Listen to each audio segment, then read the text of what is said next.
पावसाळी अधिवेशनाच्या शेवटच्या दिवशी मुख्यमंत्री देवेंद्र फडणवीस यांनी विरोधकांनी मांडलेल्या अंतिम आठवडा प्रस्तावाला उत्तर दिलं। यावेळी त्यांनी राजकीय भाष्य केलं। राज ठाकरेंना मिमिक्री आर्टिस्ट म्हणत त्यांच्यावर टीका केली। फडणवीसांच्या राजकीय टोलेबाजीची बरीच चर्चा झाली, पण सगळ्यात महत्त्वाचा मुद्दा होता तो शेतकरी कर्जमाफीचा।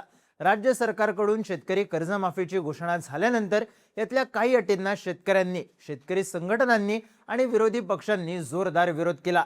या अटी काढून टाकत सरसकट कर्जमाफी देण्याची मागणी करण्यात आली। त्यात 30 जून पर्यंत कर्जमाफी केली जाईल अशी घोषणा करण्यात आली होती, पण ती मुदत टळून गेली। त्यानंतर शेतकरी संघटनांनी आक्रमक होत आंदोलन सुद्धा केली।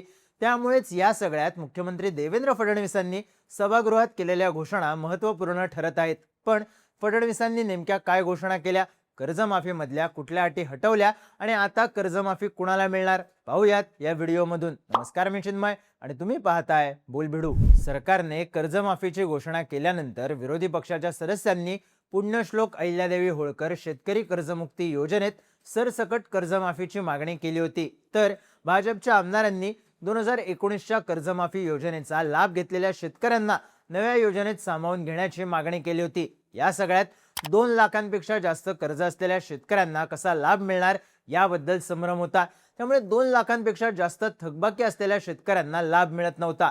साहजिकच या अटी शिथिल करण्यात याव्यात, शेतकऱ्यांना दिलासा द्यावा अशी मागणी जोरदारपणे करण्यात येत होती। त्यामुळे मुख्यमंत्री देवेंद्र फडणवीस याबद्दल काय घोषणा करतात याकडे सगळ्यांचंच लक्ष होतं। कर्जमाफीबद्दल बोलताना देवेंद्र फडणवीस म्हणाले, 2008 मध्ये देशात कर्जमाफी झाली, त्यानंतर 2009 मध्ये कर्जमाफी करण्यात आली। 2008 मध्ये ज्यांना कर्जमाफीचा लाभ मिळाला त्यांना 2009 मध्ये वगळलं होतं। त्यांच्या या बोलण्याचा संदर्भ 2019 मधली कर्जमाफीची योजना आणि आत्ताची कर्जमाफीची योजना याच्याशी लावला गेला। पुढे फडणवीस म्हणाले, सध्याच्या योजनेत 2026-27च्या कर्जाची परतफेड केली पाहिजे अशी अट टाकली होती।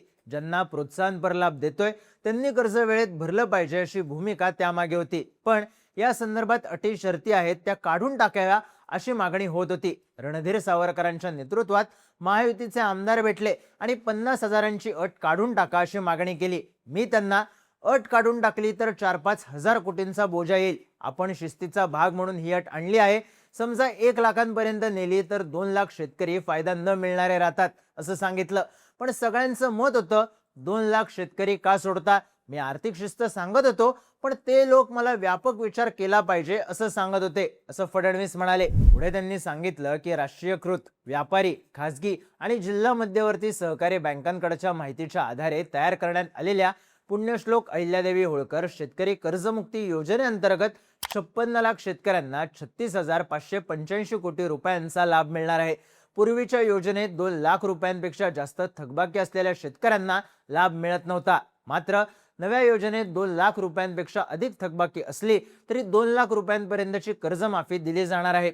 सगळ्यात महत्त्वाचा मुद्दा म्हणजे देवेंद्र फडणवीस यांनी अटी शिथिल करत असल्याचं सांगितलं। मुख्यमंत्र्यांनी विधानसभेत दिलेल्या माहितीनुसार कोणत्या अटी शिथिल झाल्या आहेत ते पाहूयात। तर पहिल्या अटीनुसार राज्यभरातल्या ज्या शेतकऱ्यांनी 2019 मध्ये झालेल्या महात्मा फुले शेतकरी कर्जमुक्ती योजनेचा लाभ घेतला होता त्यांना यंदाच्या योजनेत 2 लाखांची कर्जमाफी न मिळता प्रोत्साहन म्हणून 50,000चीच कर्जमाफी मिळणार होती। पण आता ही अट बाजूला सरून 2019च्या कर्जमाफीच्या लाभार्थी शेतकऱ्यांना यंदाच्या 2 लाखांपर्यंतच्या कर्जमाफीचा लाभ मिळणार असल्याचं मुख्यमंत्र्यांनी सांगितलंय।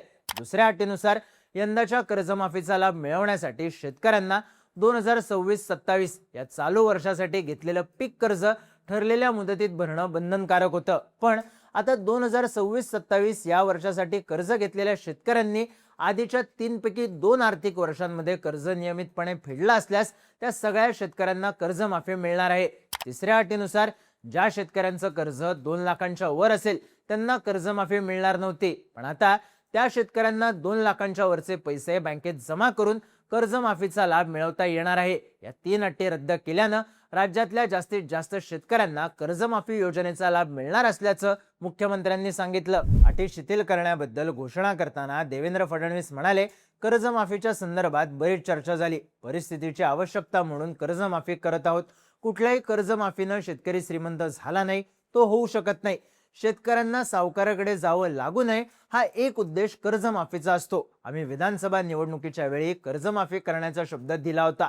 आम्ही 2029 पर्यंत थांबू शकलो असतो. आम्ही सर्व निवडणुका जिंकलो आहोत, मात्र आम्ही तसं केलं नाही.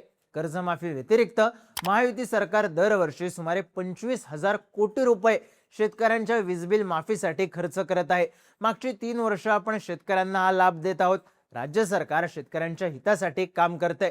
कृषी विभागाच्या विविध योजना, अनुदान आणि वीज सवलतीचा एकत्रित विचार केला तर शेतकऱ्यांसाठी सरकार 95,000 कोटी रुपयांचा निधी खर्च करत आहे, असंही फडणवीसांनी नमूद केलं. तर ज्येष्ठ नेते आणि खासदार शरद पवार यांनी राज्यभरातील शेतकऱ्यांची भावना लक्षात घेत शासनाने दोन्ही जाचकटी मागे घेण्याचा महत्त्वपूर्ण निर्णय घेतला, त्याबद्दल सरकारचे आभार.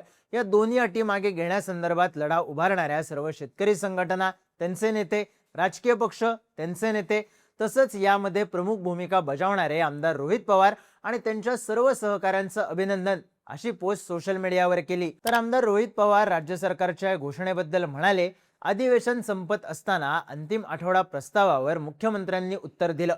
सरसकट 2 लाखांची मदत व्हावी अशी आमची मागणी होती. 26-27 या वर्षाची अट त्यांनी काढली. सरकारचे आभार मानतो, पण काही मागण्या मान्य झाल्या नाहीत. बीडमधल्या शेतकऱ्यांना 800 कोटी मिळाले नाहीत. मनरेगाचे पैसे थकीत आहेत. वीज मिळत नाही, या संदर्भात आम्हाला संघर्ष करावा लागेल. सरकारने आयकर विभागाकडे आयकर भरणाऱ्या शेतकऱ्यांची माहिती मागवली. लाडकी बहीण योजनेला अशीच माहिती मागितली होती. त्यासाठी 4 महिने लागले होते. 3-4 लाख शेतकरी हे आयकर विभागाच्या माहितीवरून वगळण्यात येतील अशी माहिती समोर येते. मुख्यमंत्री म्हणले होते की कोणतीच अट नाही. आयकर विभागाची माहिती मागवतोय यासाठी कर्जमाफी लांबवता येत नाही. सरकारने वेळ न घालवत लवकरात लवकर शेतकऱ्यांची कर्जमाफी करावी, नाहीतर आम्ही ऑगस्टच्या पहिल्या आठवड्यात विदर्भात मोठं आंदोलन उभारू, असा इशाराच रोहित पवारांनी दिला. त्यांच्या या इशाऱ्यानंतर कर्जमाफी लांबणार का या चर्चा सुरू झाल्या. मुळात सुरुवातीला 30 जून ही तारीख देण्यात आली होती.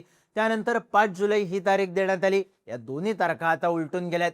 पण प्रस्तावित कर्जमाफीच्या याद्या अपलोड करण्याचं काम सुरू होतं. पण नव्या निकषांमुळे पात्र शेतकऱ्यांची संख्या वाढणार आहे. त्यांच्या याद्या, कागदपत्र या सगळ्या गोष्टींच्या पूर्ततेला वेळ लागू शकतो. त्यामुळे प्रत्यक्ष अंमलबजावणीला वेळ लागणार का हा प्रश्न विचारला जातोय. पण 3 अटी रद्द करण्याचा निर्णय, त्याचा शेतकऱ्यांना होणारा लाभ, याबद्दल तुम्हाला काय वाटतं? तुमची मतं आणि प्रतिक्रिया कमेंट करून नक्की सांगा. आणि माहितीपूर्ण व्हिडिओज पाहण्यासाठी बोलबिडूच्या YouTube चॅनलला सबस्क्राईब करायला विसरू नका.